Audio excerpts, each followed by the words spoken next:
하나님 감사합니다. 불같은 말씀을 주시는 우리 아버지 하나님, 지난 한 주간 동안 죄와 더불어 산 저희를 멀리 내치지 않으시고 경배와 찬양을 드리게 하시는 은혜를 진심으로 감사를 드립니다. 거룩한 주님의 날 이 아침 그리스도의 고난을 이렇게 몸과 마음으로 동참하면서 믿음의 계기가 되게 하여 주시니 참 감사를 드립니다. 하루 삶에 지치고 불안한 하루를 살아가는 영혼들이 오늘도 믿음의 새 힘을 얻어 기름지고 풍요로운 말씀의 푸른 초장에 누워있는 양떼 같은 우리 인생이 되게 만들어 주시옵소서. 그래서 말보다 행동으로 또 실천하며 책임있는 신앙인이 되게 하여 주옵소서. 예수님의 이름으로 감사하며 기도드리옵나이다. 아멘. 네, 반갑습니다. 네, 너무 우리가 이렇게 우리도 열심히 살다가 잠시 멈추고 연약한 내 모습을 돌아보면서 오직 하나님의 은혜를 구하는 시간이 필요합니다. 성서의 날과 절기는 하나님의 은혜를 기억하는 날입니다. 그래서 주일은 예수께서 부활하신 날입니다. 이날에 주님을 기억하며 기쁨과 감사 예배를 드리니 마땅합니다. 구원의 안식일, 그러니까 구약의 안식일은 규정을 어겼을 때 징벌이 따라오는 것이지만 주일은 예수 그리스도의 보혈로 구원받은 성도가 그러니까 드리는 기쁨과 감사가 넘치는 축제의 날입니다. 이날에 모여 예배하는 성도들은 하나님의 구원 역사에 참여하는 거라고 말씀하고 있습니다. 오늘 주일 이날에 모여 예배하는 모두는 구원 역사에 그래서 참여하는 것입니다. 주 오실 그날까지 성회로 모여 예배하는 사람들은 주님이 찾으실 것입니다. 성원아 교회는 주님께 책망받는 일이 없이 고난과 역경 속에서도 잘 견뎌낸 모범적인 교회입니다. 예수님은 사람의 형편을 모두 알고 계십니다. 예수님은 교회 환경도 모두 알고 계십니다. 예수님은 성원아 교회의 사정을 알고 계시며 이루와 더불어 충성을 요구하십니다. 물론 목자교회 사정과 모든 일도 다 알고 계십니다. 성원아 교회가 말씀을 듣고 믿음으로 승리하면 주님으로부터 둘째 사망의 해를 받지 않을 것이라고 했습니다. 우리는 하나님을 전지전능한 분이라고 믿습니다. 모든 것을 다 하시는 하나님, 무엇이라도 하고 싶은 일은 다 가능하신 하나님이십니다. 그런데 하나님 모른 척 하실 때도 있고 침묵하실 때도 있습니다. 하나님이 하셔야 할 일을 미루고 계시거나 참고 계시기도 하고 또 그런 것 같기도 하고 혹은 사람들이 하는데도 내버려 두기도 하십니다. 만약 하나님이 알고 계시는 대로 우리에게 다 즉각적으로 말씀하시고 하고 싶은 대로 우리에게 다 행하시면 우리는 어떻게 될까요? 우리는 그저 하나님의 로봇이 될 뿐입니다. 하나님이 우리를 당신의 형상대로 창조하셨습니다. 그 말인즉 하나님의 자유의지를 사람에게 넣어주었다는 의미이기도 합니다. 사람은 자유의지를 가졌습니다. 사실 사람에게는 하나님께 순종하는 자유만 가졌습니다. 그런데 타락한 사람은 하나님을 거역하는 자유까지 가진 것으로 착각을 하고 하나님을 향해 대항하기도 합니다. 하나님이 당신에게 대항하는 사람을 향해서 참으시는 적이 있습니다. 왜 그러실까요? 돌이키고 그러니까 거기서 돌이키고 회개하기를 기다리시기 때문입니다. 사람이 하나님의 뜻을 애곡하여 자기 마음대로 하나님의 뜻이라고 떠들어대기도 합니다. 그런데 하나님이 가만히 계십니다. 왜 그러실까요? 즉각적으로 고쳐주시면 얼마나 좋겠습니까? 하나님이 가만히 계시는 이유는 사람에게 분별하는 힘을 키워주기 위함입니다. 그것도 그러니까 하나님의 뜻대로 하십니다. 오늘 요한계시록 2장 저는 8절 11절에 나와 있는데도 7절부터 읽은 이유는 마지막 절과 똑같이 7절에도 있습니다. 첫째로 죽음에서 살아나신 예수님, 예수께서는 처음이요 나중이신 역사의 주인이신 분이시고 죽었다가 살아나신 생명의 주인이시고 구원의 주시입니다. 그 예수께서 교회의 주인으로 이렇게 계시기 때문에 교회는 박해가 와도 넘어지지 않을 뿐만 아니라 그러니까 영생의 복을 받게 되는 것입니다. 주님이 함께 하시면 승리의 보증이며 구원의 확증입니다. 신앙인이 하나님께 열심히 기도합니다. 그런데 기도하는 내용으로 안 될 때가 있습니다. 이때 믿음이 약한 사람은 하나님이 안 들어주신다고 원망합니다. 하나님의 들으심은 하나님의 뜻에 달려 있습니다. 하나님이 즉각적으로 응답하시든 그러니까 늦게 응답하시든 아니면 응답하지 않든 간에 그것은 모두 하나님의 뜻입니다. 우리가 기도 응답을 받으려면 하나님의 뜻을 알아서 그 뜻대로 그러니까 구해야 합니다. 그리고 예수의 이름으로 구해야 합니다. 예수님은 그러니까 하나님은 예수님의 이름으로 구하는 기도를 들으신다고 마태복음 6장 9절 13절 우리가 맨날 기도하면서 예수님의 이름으로 기도한다고 말씀하지 않습니까? 그래야 기도 응답을 받은 사람이 하나님께 영광을 돌립니다. 우리를 향해 뜻대로 하시는 하나님은 우리의 생명도 당신의 뜻대로 하십니다. 우리가 우리 생명을 마음대로 할 수 있는 것 같으나 그렇지가 않습니다. 우리 생명 하나님께 달려 있습니다. 하나님이 우리를 창조하셨고 우리에게 성령을 부어 넣으셨습니다. 그리고 죄인된 우리에게 영원한 생명을 허락하셨습니다. 하나님은 우리에게 생명을 허락하신 이 사실을 예수님을 통해 증명하셨습니다. 예수님은 십자가에서 죽으셨지만 3일 만에 살아나셨습니다. 살아나신 예수님 우리를 창조하신 그러니까 하나님과 함께 계셨습니다. 그래서 그분은 처음이십니다. 예수님은 세상 끝날까지 세상 끝까지 우리와 함께 하십니다. 그래서 그분은 마지막이십니다. 그분이 서머나 교회를 향하여 위로와 격려의 편지를 이렇게 보내십니다. 처음사랑 2장 4절 성령으로 주는 그리스도시요 하나님의 아들이시라 고백할 때 우리 마음에 부음받은 하나님의 사랑을 말하고 있습니다. 이 사랑이 우리 마음에 들어왔을 때 교회를 사랑하게 되고 주의 종을 사랑하게 되며 성도를 사랑하게 됩니다. 이것이 처음 사랑의 행위입니다. 로마서 5장 5절에는 성령으로 말미암아 하나님의 사랑이 우리 마음에 부음받음이니라고 말씀하십니다. 요한일서 4장 13절 16절에는 하나님이 우리를 사랑하시는 사랑을 우리가 알고 믿었노니 하나님은 사랑이시라 매일 우리가 언급하고 있지요. 요한복음 15장 16절 17절은 내가 너희를 택하여 세웠나니 이는 너희로 가서 가시를 맺게 하고 또 너희 가시를 항상 있게 하며 라고 말씀하십니다. 이렇게 죽음에서 살아나신 예수님께서 두 번째로 핍박을 알고 계시는 하나님.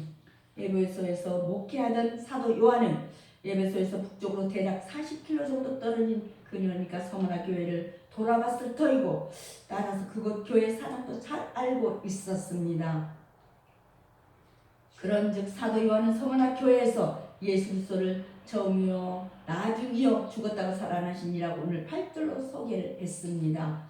유대주의자들의 가열찬 이런 핍박으로 늘 순교적 상황에 직면해 있었던 서머나 교회에게 영생의 주요 부활의 주님은 큰 위로와 소망으로 가슴 속에 와 닿았을 것입니다. 그렇다면 처음이요 나중이요 알파와 그러니까 오메가가 죽었다가 살아나시니 1장 17절 18절 영생의 주요 부활의 주님께서 서머나 교회를 향하여 밝히신 말씀입니다. 예수님은 서머나 교회의 사정을도 모두 알고 계십니다. 사정을 알고 우리가 편지를 하는 것과 모르고 편지를 하는 것은 차원과 내용이 달라질 터입니다. 모르고 편지를 하면 원칙적인 이야기만 할 뿐이고 현실적으로 맞지 않는 내용도 있을 터입니다. 그러나 우리가 알고 편지라면 현실적으로 공감이 되는 내용이고 어려운 현실이라면 타개할 수 있는 방법도 제시할 수가 있습니다. 예수님이 서머나 교회를 향해 내 한남과 궁핍을 알고 계신다고 말씀하십니다. 서머나 교회가 핍박을 당하는데 경제적인 어려움도 함께 당한다고 말씀하십니다. 불신자들이 탄압하여 신자들을 따돌리는데 그들의 경제 생활에서 배제시킵니다. 불신자들이 신자들 향해 일종의 경제 제재를 가하면 신자들은 궁핍을 경험하게 됩니다.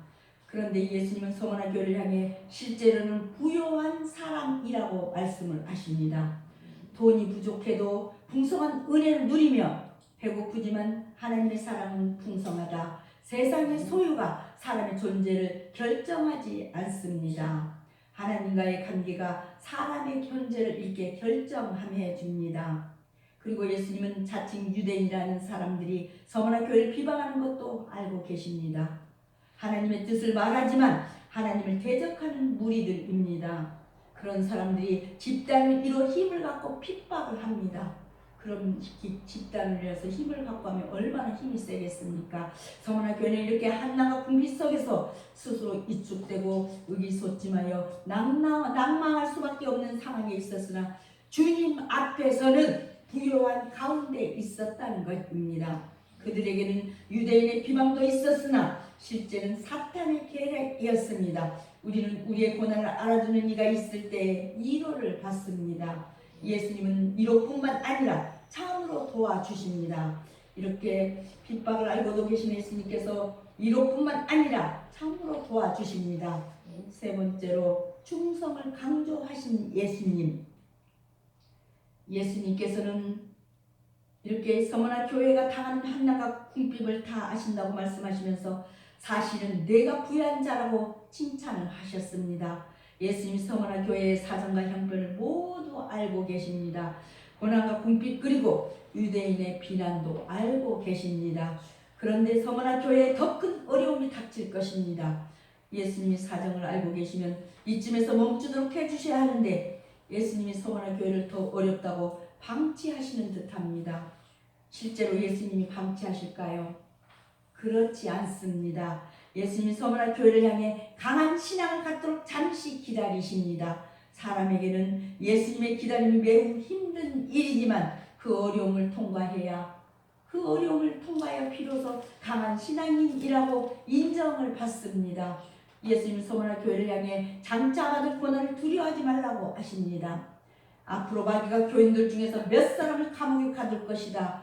그리고 신앙을 팽개치라고 강요할 것이다. 서머나 교인들이 열흘 동안 시험을 받을 것이다. 열흘이면 짧은 기간인데 참을 만한 기간입니다. 문제는 시험 받은 사람이 언제 끝날지도 모른다는 것입니다. 우리 예수님이 서머나 교회를 향해 위로하시고 어려움에서 해방해야 할 방법을 알려주십니다. 그 방법은 죽도록 충성하는 것입니다. 열흘의 시험 또한 목숨의 위협을 받아도 꼭 할 일은 죽도록 충성하는 것입니다. 생명을 바치려는 사람에게 예수님은 생명의 면류관을 허락해 주십니다. 그러니까 목숨을 내놓을 만큼 각오를 하면 예수님은 생명으로 갚으십니다. 만물의 창조자요 주인 되신 그리스도는 서머나 교회를 향해 실상은 내가 부유한 자로 오늘 9절 이렇게 칭찬을 하셨습니다. 즉 서머나 교회는 물질적으로는 극도로 궁핍했지만 영적인 신앙 상태는 매우 부유하다고 주께 인정받은 것입니다. 이것은 물질적으로는 매우 부유했지만 실상 영적으로는 매우 궁핍하다고 책망받은 그러니까 라오디아 교회 그런 라오디아 교회라고 하는 사무체도 됩니다. 옛날 성경 3장 17절 내가 말하기를 나는 부자라 부유하여 부족한 것이 없다 하나 내 곤고한 것과 가련한 것과 가난한 것과 눈먼 것과 벌거벗은 것을 알지 못하는도다라고 말씀하고 있습니다. 참으로 주님께서 보시고 인정하시는 것은 물질적인 것이 아니라 영적인 것임을 감안할 때 성도는 서머나 교회를 우리가 본받아 비록 물질적 궁핍은 감수할지라도 영적인 부여를 추구하는 그런 참신앙인이 되어야 할 것입니다. 정령 심판의 날에 물질적인 것들은 다 타고 썩어져서 심판에 주님께 전혀 인정받지 못하겠지만 영적인 것들은 고스란히 남아서 큰 상급으로 보답할 것이기 때문이라고 고린도전서에 말씀하고 있습니다. 또 어찌하여 우리가 때마다 이업을 무릅쓰리요. 그러니까 때마다 이렇게 어려움이 있냐고 이업을 무릅쓰리요라고 말을 합니다. 그러니까 고린도후서 또 4장 16절은 그러므로 우리가 그럴 때도 우리가 낙심하지 아니하노니 겉사람은 부패하나 우리의 속사람은 날로 새롭도다라고 말씀하십니다. 또한 갈라디아서 6장 7절 8절을 스스로 속이지 말라 하나님 만물이 여김을 받지 아니하시나니 사람이 무엇으로 심든지 그대로 거두리라. 자기의 육체를 위하여 심는 자는 육체로부터 썩어질 것을 거두고 성령을 위하여 심는 자는 성령으로부터 영생을 거두리라고 말씀하고 있습니다. 이렇게 충성을 강요하시는 예수님께서 세 번째로 마지막으로 승리를 추구하시는 예수님. 우리가 목숨을 위협받아도 죽도록 충성하는 일이 대적자들에게는 어떻게 비춰줄까요? 자기들의 방법으로는 믿음의 사람을 도저히 감당하지 못할 것이라고 화를 내부를지도 모릅니다. 믿음의 사람은 예수님으로부터 힘을 얻습니다. 어떤 힘? 세상을 이기는 힘입니다. 마귀를 이기는 힘도 예수님으로부터 힘을 얻습니다. 예수님으로부터 힘을 얻는 사람은 마귀가 결코 이겨낼 수가 없습니다. 사람의 힘으로는 마귀에게 칠 수밖에 없지만 예수님의 힘을 얻으면 이길 수가 있습니다. 예수님은 성원아 교회 성도들 향해 이기는 믿음을 이렇게 요구하십니다. 이기는 사람에게는 둘째 사망의 해를 받지 않을 것이라고 약속하십니다. 사망도 첫째도 둘째가 있다는 의미입니다. 첫째 사망은 영혼의 몸을 떠난 즉 그러니까 목숨이 끊어지는 것입니다. 이것은 누구나 겪는 일이지요. 그러나 둘째 사망은 믿음을 가진 사람들만 당하는 것입니다. 둘째 사망은 하나님과 분리된 것입니다. 하나님으로부터 버림을 받는 것, 예수님이 오실 때 심판을 받아 영원한 형벌에 처해지는 것입니다. 충성함으로 이기는 사람에게는 생명의 면류관이 이렇게 주어지고 둘째 사망과 관련이 없다고 했습니다. 즉 그에게 영원한 생명이 약속되고 성취됩니다. 기 있는 사람들, 즉 바르게 듣는 사람들은 성령이 교회들에게 하신 말씀을 바르게 듣습니다. 귀로 들은 후 하나님의 뜻을 깨달아 신앙 승리를 이룹니다. 마귀의 관계는 몇 사람을 위해 오게 가두지만 생명을 해하지는 못합니다. 또한 고난이 있으나 그 기간은 10일이라는 짧은 기간입니다.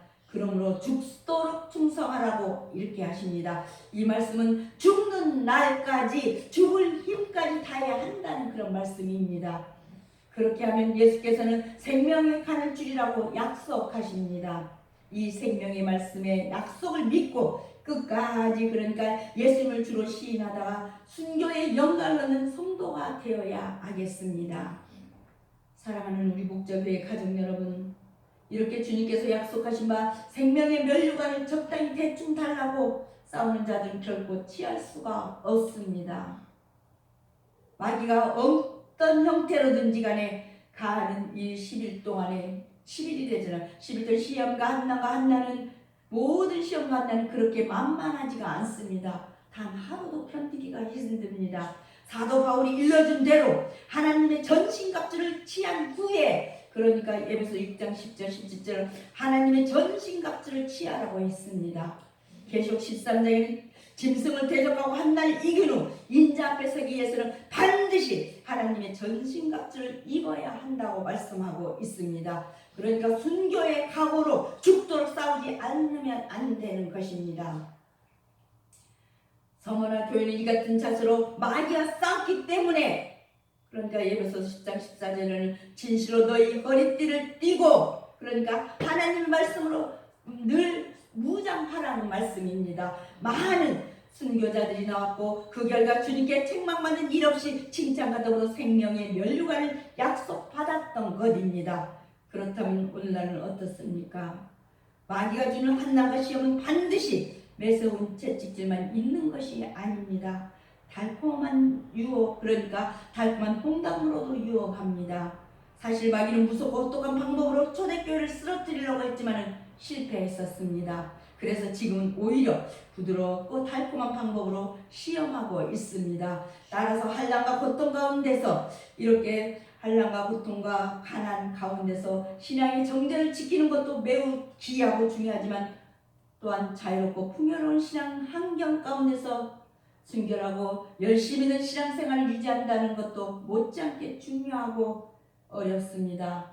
그래서 우리는 믿음의 방패를 가져야 합니다. 믿음에는 행함이 있는 믿음이 있고 행함이 없는 죽은 믿음도 있습니다. 행함이 없는 죽은 믿음으로는 마귀의 괴계를 대적할 수가 없습니다. 어쩌면 더욱 어려운지도 모릅니다. 바로 이 사실을 올바르게 깨달으시기를 바랍니다. 그런즉 가난하든지 부유하든지 고통과 환난이 그런 역경의 환난의 역풍이며 계속 불어오든지 간에 달콤한 유행의 미풍이 불어오든지 오직 우리 성도들은 생명의 면류관이라는 약속된 표대를 소망하고 죽도록 충성하는 귀한 성도들이 다 되십시다. 그러니까 성령의 검, 곧 말씀을 가져야 합니다. 성령을 받고 성령으로 늘 충만해 있어야 합니다. 그래서 잠시 받은 한나의 강한 것이, 그런 경한 것이 영광이 중한 것을 우리에게 이루게 담이니 말씀하고 있습니다. 또한 데살로니가후서 4장 7절은 너희의 믿는 모든 핍박과 한난 이는 하나님의 공의로운 심판의 표로 너희로 하여금 하나님 나라에 합당한 자로 여기심을 얻게 하려 함이라고 말씀하고 있습니다. 또한 베드로전서 5장 1절 베드로전서 5장 1장에서는 또 5절 7절은 여러 가지 시험을 인하여서 잠깐 근심하게 되지 않을 수는 없겠지만 오히려 크게 기뻐하도다고 말씀하고 있습니다. 너희 믿음의 시련이 불로 연단하여도 없어질 금보다 더 귀하여서 예수 그리스도에 나타날 때 얘는 그러니까 칭찬과 영광과 존귀를 얻게 하려 함이라고 말씀하고 있습니다. 오늘 이렇게 승리를 촉구하신 예수님께서 우리에게 성령의 말씀을 가지라고 하신 것처럼 성령을 받고 성령이 충만함으로 오늘 이렇게 하나님의 전신갑주를 입으면서 이번 한 주간도 승리하는 저와 여러분이 되십시다. 그렇게 승리하십시다. 기도하겠습니다. 하나님 감사합니다. 유혹의 엉덩이에서 건져주시고 보살펴주시는 우리 아버지 하나님, 실패와 절망과 한란과 이런 역경에서 이기는 힘을 주시고 동행해 주시는 은혜를 진심으로 감사를 드립니다. 우리 성도들이 하나님께서 통치하시는 이런 세상 속에 하나님의 법을 쫓아 살게 도와주시옵소서. 낮고 작은 처들을 불러 복음을 전하는 하나님의 사역자로 세워주신 좋으신 우리 아버지 하나님, 저희 교회 성도 한 사람 한 사람이 작은 촛불이 되어서 세상에 어둠을 물리치는 등대가 되게 만들어 주시옵소서. 열악한 환경 속에 뛰어들어와 이렇게 복음을 전하는 선교사와 가족들을 위해서 하나님의 은혜로도 채워주시옵소서. 오늘도 이렇게 복음을 전하는 저들의 발걸음을 보여 주시옵고 질병의 위험을 막아 주시옵소서. 우리 교회에 세워진 모든 지체들이 하나 되어서 정말 모이면 기도하고 떠지면 전도하고 사랑을 전하는 복음의 분배자들이 되어서 하나님을 기쁘시게 하는 최선을 다하는 그런 성도들이 되게 만들어 주시옵소서. 오늘도 이렇게 말씀을 주셨으니 온전하게 하시며 굳건하게 하시며 강하게 힘을 주시옵소서. 예수님의 이름으로만 기도하오며 예수 이름 받들어 감사하며 기도드리옵나이다. 아멘.